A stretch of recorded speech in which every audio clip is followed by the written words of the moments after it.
Hello friends, আশা করি তোমরা প্রত্যেকেই ভালো আছো। আমিও ভালো আছি। চলে এসেছি একটা নতুন ভিডিও নিয়ে। হ্যাঁ, আমি অ্যামাজনে কিন্তু একটা জিনিস অর্ডার করেছি, সেটা তোমাদের সাথে আনবক্স করে দেখাবো।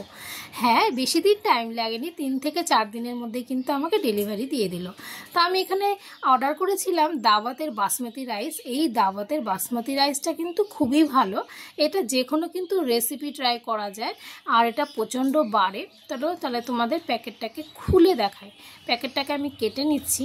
চালটা এতটাই ভালো, আমি বাড়িতে কিন্তু অনেকগুলো রেসিপি ট্রাই করেছি, আর এতটাই বাড়ে চাল কি বলবো, তোমরা বাড়িতে ট্রাই করলে বুঝতে পারবে। আর এখানে দেখো চালগুলো কি চকচকে পরিষ্কার, আর এত বড় বড় দানা, আর এটার কিন্তু একটা সুন্দর স্মেল আছে। তোমরা বাড়িতে নিয়ে এসে কিন্তু ট্রাই করতেই পারো। আর আমি কিন্তু এটাতে কিন্তু অনেকগুলো রেসিপি ট্রাই করেছি। আর দেখো কি সুন্দর চালটা চকচকে। আর অল্প করে অবশ্যই চাল নিতে হবে, কারণ চালটা প্রচণ্ড বাড়ে। যতটা তুমি চাল নেবে তার কিন্তু ডবল হবে ভাত, তো সেই বুঝে চাল নেবে। চালটাকে আমি ভালো করে সেদ্ধ করে আমি ভাত করে নিচ্ছি। এদিকে কিন্তু কড়াইয়ের মধ্যে আমি একটু ঘি দিয়ে নিলাম, আর এখানে একটু জিরা দিয়ে নিলাম। আজকে ট্রাই করছি আমি জিরা রাইস, আর 2টো কাঁচা লঙ্কা দিয়ে দিলাম, দিয়ে অল্প করে পেঁয়াজ দিয়ে নিয়েছি।